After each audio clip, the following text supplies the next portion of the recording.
நேர்காணல்களில் கூறப்படும் அனைத்து கருத்துக்களுமே ஜோதிடர்களின் கருத்துக்களே. நான் உங்கள் அன்பான சயின்டிஃபிக் வேதிக் அஸ்ட்ராலஜர் அஸ்ட்ரோரஞ்சி பேசுகிறேன்.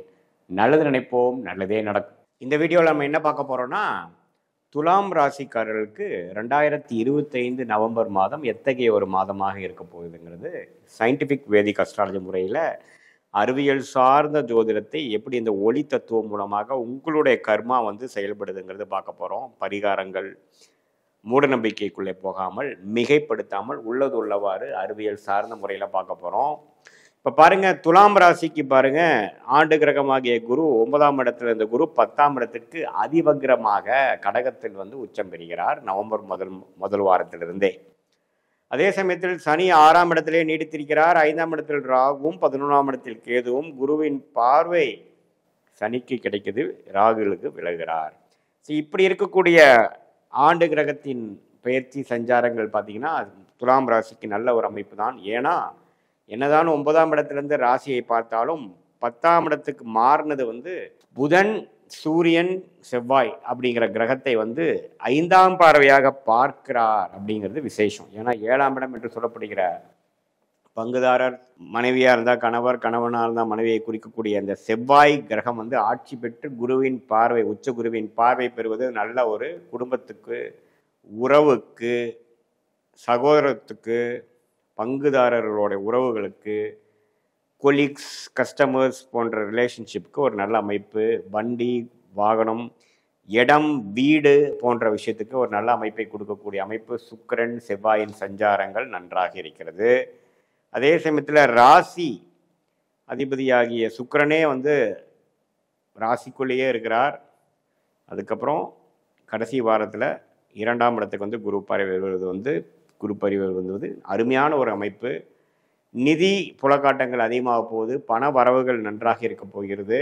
துலாம் ராசிக்கு வரவேண்டிய பணம் இதுவரை கடந்த ஒரு 4 மாதமாக 5 மாதமாக எல்லாம் கொஞ்சம் டிலேவாக இருந்துட்டு இருக்கக்கூடிய அமைப்புகள்லாம் பரிபூர்ணமாக மாறி அந்த உச்ச குருவின் பார்வை 2ஆம் இடத்தில் விழுவதனாலே கொஞ்சம் பண வரவு கொஞ்சம் நல்லா இருக்க போகுது.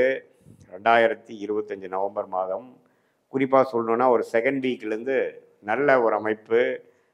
இடம் சார்ந்த விஷயங்கள், பூமி சார்ந்த விஷயத்தினால கொஞ்சம் நல்ல பலன் பெறக்கூடிய அமைப்புகள், மனசு கொஞ்சம் சந்தோஷமாகக்கூடிய அமைப்புகள், இதனால் சில கடன்கள் பிரச்சனைகள்லேருந்து விடுபட்டு வரக்கூடிய ஒரு அமைப்பு துலாம் ராசிக்காரர்களுக்கு இந்த நவம்பர் செகண்ட் வீக்கிலிருந்தே படிப்படியாக வரக்கூடிய அமைப்புகள் கண்டிப்பாக உண்டு. அதே சமயத்தில் சுக்கிரன், சூரியன், புதன், செவ்வாய் இந்த 4 கிரகத்தோட பெயர்ச்சியும் சஞ்சாரமும் ஓரளவுக்கு நல்லபடியாக இருப்பதனால இதுவரை விரயங்களும் பிரச்சனைகளும் வட்டி கட்டி கொண்டு இருக்கக்கூடிய வியாபாரிகள், தொழில் முனைவோர்களுக்கெல்லாம் கொஞ்சம் படிப்படியாக வரவேண்டிய பணம் பிரச்சனையிலிருந்து மீண்டு வரக்கூடிய அமைப்புகள் உண்டு. வேலையில் இருக்கிறவங்களுக்கு நல்ல வேலை மாற்றம், ஒரு ப்ரொமோஷன் வாங்கி நல்ல ஒரு ஜாபுக்கு மாறக்கூடிய அமைப்பு. அதே சமயத்தில் கடனை அடைக்கக்கூடிய அமைப்பு. உடல் உபாதைகளில் கஷ்டப்பட்டு இருந்த சீனியர் சிட்டிசன்ஸ், வயது முதியோர்களுக்கு ஒரு நல்ல பலனை கொடுக்கக்கூடிய ஒரு அமைப்பு. இது எல்லாமே பரிபூர்ணமான அமைப்பாக நவம்பர் 2025 கொஞ்சம் நல்ல ஒரு அமைப்பு வருது. இதுவரை கடந்த 3 மாதம் 4 மாதமாக சில விஷயங்களை எதிர்பார்த்து கொண்டிருந்த துலாம் ராசிக்காரர்களுக்கு கை மேலே பலனை கொடுக்கக்கூடிய அமைப்புகள், லேட்டாக வந்தாலும் லேட்டஸ்டாக வந்த மாதிரி ஒரு அமைப்பை கொடுக்கக்கூடிய அந்த உச்ச குருவின் பார்வை 3 கிரகத்தின் மேலே விழுவதும், கடைசி வாரத்தில் பார்த்தீங்கன்னா ராசி அதிபதியே 2ஆம் இடத்துக்கு குரு பார்வை பெறுவது அருமை. நவம்பர் மாதத்தில் சில விஷயங்கள் பாசிட்டிவாக முடிஞ்சதுரப்பா அப்படிங்கிற ஒரு அமைப்பை, மிகவும் தேவையான ஒரு அமைப்பை, ஏன்னா பல மாதமாக காத்து கொண்டு மிகவும் மன உளைச்சலை கொடுக்கக்கூடிய அமைப்பை கொடுத்த இந்த கிரக அமைப்பு துலாம் ராசிகளுக்கு நல்ல ஒரு அமைப்பை, ஒரு விடிவு காலத்தை கொடுக்கக்கூடிய அமைப்பு நவம்பர் மாதம் வருவதுங்கிறது ஒரு அருமையான விஷயம். அதனால் கொஞ்சம் இந்த மாதத்தை யூஸ் பண்ணி என்னென்ன பிரச்சனைகள் நமக்கு இருக்கோ அதிலிருந்து விடுபட்டு வரக்கூடிய அமைப்புகளாக நீங்கள் யூஸ் பண்ணிக்கணும்.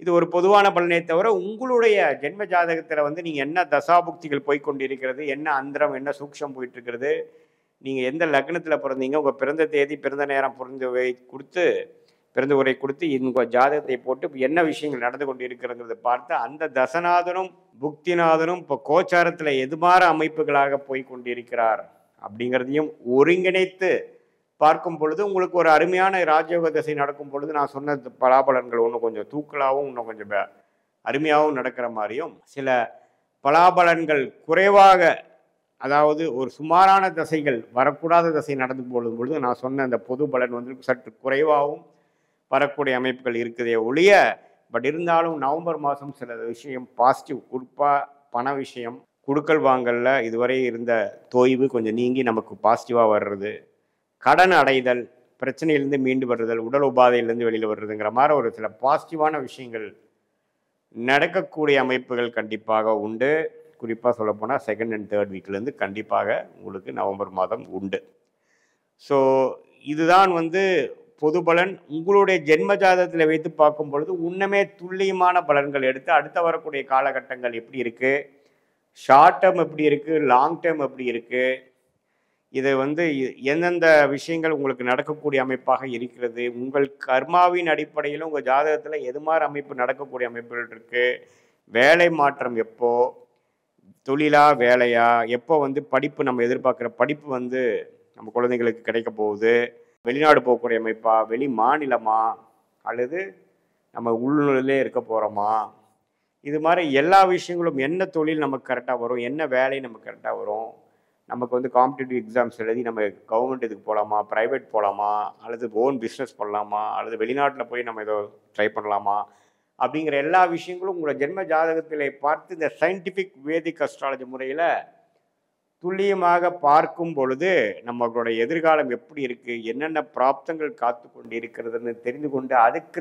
தகுந்த மாதிரி முடிவுகளை நாம் எடுத்து திட்டங்களை தீட்டி செயல்படுத்தி தேவையற்ற விஷயங்களை தவிர்த்து நம்ம வந்து நம்மளுடைய வாழ்க்கையின் பயணத்தை கரெக்டான ஒரு டைரக்ஷனில் கரெக்டான டைமில் நாம் செலுத்தணும். எந்த நேரத்தில் வந்து அதிகமான வேகத்தோடு போகிறது, எந்த மாதிரி நேரத்தில் வந்து கொஞ்சம் அடக்கி வாசிக்கணும், எந்த நேரத்தில் முயற்சிகள் அதிகம் எடுக்கிறது நல்லது, எந்த நேரத்தில் வந்து கொஞ்சம் இருக்கிறத மெயின்டைன் பண்ணுறது நல்லதுங்கிறத மாற விஷயங்கள், நம்மளுடைய பிராப்தங்கள் எப்படி போய்கொண்டு இருக்கிறதுங்கிறதை தெரிந்து கொண்டு அதுக்கு தகுந்த மாதிரி முடிவுகள் எடுக்கும் பொழுது பண விரயங்கள், வீணான சமய விரயங்களை எல்லாம் தவிர்த்து வாழ்க்கையில் எதிர்நீச்சல் போடாமல் நம்மளுடைய பிராப்தத்தை தெரிந்து அதுபடியே நம்ம வாழ்க்கையை செலுத்துமையானால் எளிதில் நம்ம வாழ்க்கையில் வெற்றி பெற முடியும்.